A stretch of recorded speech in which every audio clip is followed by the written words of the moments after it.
ద్వారకా నుంచి 20 కిలోమీటర్ల దూరంలో ఉన్న నాగేశ్వర జ్యోతిర్లింగం అయితే వెళ్తాం అనమాట. మొత్తం 12 జ్యోతిర్లింగాల్లో ఈ 12 జ్యోతిర్లింగం నాగేశ్వర జ్యోతిర్లింగం అనమాట. ఇది ద్వారకా నుంచి 20 కిలోమీటర్ల దూరంలో ఉంది. ఆటోలో అయితే వెళ్తున్నాము. ఆటోకి 1500, ఒకళ్ళున్నా 10 మంది ఉన్నా 5గురున్నా 1500 అనమాట. ఇతనే ఆటో అతను. ఈ హైవే పక్కన ఉన్న సైట్ రేట్ ఎంత అని అడిగితే ఎకరం 4 లక్షలండి 5 లక్షలండి అంటున్నాడు. అరే ఏంట్రా బాబు అంత ఎక్కువ అంటారా అంటే హైవే పక్కన కదండి అందుకే 4-5 లక్షలండి, అయితే లోపలికి వెళ్ళిపోతే మీకు 1-2 లక్షలు దొరుకుతాయండి అంటున్నాడు. అవునా మా సైడ్ అయితే సెంటే 10 లక్షలు రా బాబు అని చెప్తే ఇంకా అది షాక్ అయిపోయాడు అనమాట. నాగేశ్వర జ్యోతిర్లింగం ఇది చూడండి. ఇటే పక్కనేమో శివుడి తోటి పెద్దది ఉంది. ఇది దర్శనంకి వెళ్ళడానికి లైన్ అనమాట. జనాలు అయితే తక్కువగానే ఉన్నారు. 10 నిమిషాల్లో అయిపోతుందంట దర్శనము.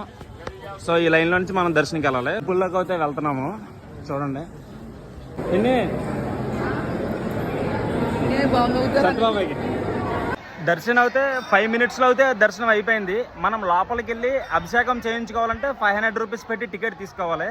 పంచి ఉండాలన్నమాట. పంచి ఉంటేనే లోపలికి వెళ్తానికి అవుతుంది. మనం స్పర్శ దర్శనం చేసుకోవాలన్నా సరే 500 రూపీస్ టికెట్ తీసుకుంటే మనకు అభిషేకం కిట్ అంతా ఇస్తారో మనం లోపలికి వెళ్ళి చేసుకోవచ్చు అనమాట.